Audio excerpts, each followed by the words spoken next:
नाज़रीन हेडलाइन सां ॾिठियूं अफ़सोसनाक ख़बर आहे। सकरन मां क़ौमी शाहराह ते वेन ऐं ट्रॉलर में टक्कर थियो। हिकु मुसाफ़िर फौत थी वियो आहे, 5 ॼणा ज़ख़्मी थिया आहिनि। पुलिस वाक़े में हंधि पहुची फौती जो लाश ऐं ज़ख़्मियुनि खे खणाए नवाबशाह अस्पताल मुंतक़िल कयो आहे। तव्हांखे सकरन मां आगाह कयूं पिया, क़ौमी शाहराह ते वेन ऐं ट्रॉलर में टक्कर थियो आहे। हादसे में हिकु मुसाफ़िर फौत थी वियो आहे, 5 ॼणा ज़ख़्मी थिया आहिनि। पुलिस वाक़े में हंधि पहुची फौती जो लाश ऐं ज़ख़्मी खे खणाए अस्पताल मुंतक़िल कयो आहे।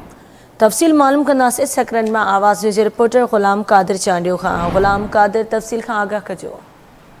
जी, ये तो सकरण में अफ़सोसनाक वाक़ियो पेश आया। सकरन क़ौमी शाहराह जाफ़र जमाली स्टाफ वटि कराची खां डेरा गाजी खंड वेंदड़ ईद जी मोकल ते बोरियतुनि जी वेन जो ट्रॉलर सां टकर थिया। नतीजे में हिकु बोरियत शाहिद फौत थी वियो आहे, जॾहिं त 5 बोरियत सख़्तु ज़ख़्मी थी विया आहिनि, जिन में जावेद आहे, अल्ताफ़ आहे, रफ़ीक आहे, शरीफ़ आहे। इहे सख़्तु ज़ख़्मी थी विया आहिनि। उन खां पोइ इतलाह ते हमदर्द फ्री एम्बुलेंस सर्विस ज़रिए उन ज़ख़्मियुनि ऐं फौतियुनि खे तहलका अस्पताल सकरण आंदो वियो, जिते फौती जी तस्दीक़ ठीक है गुलाम कादिर, बड़ी मेहरबानी आवाज़ जी तफ़सील खां आगाह करण लाइ।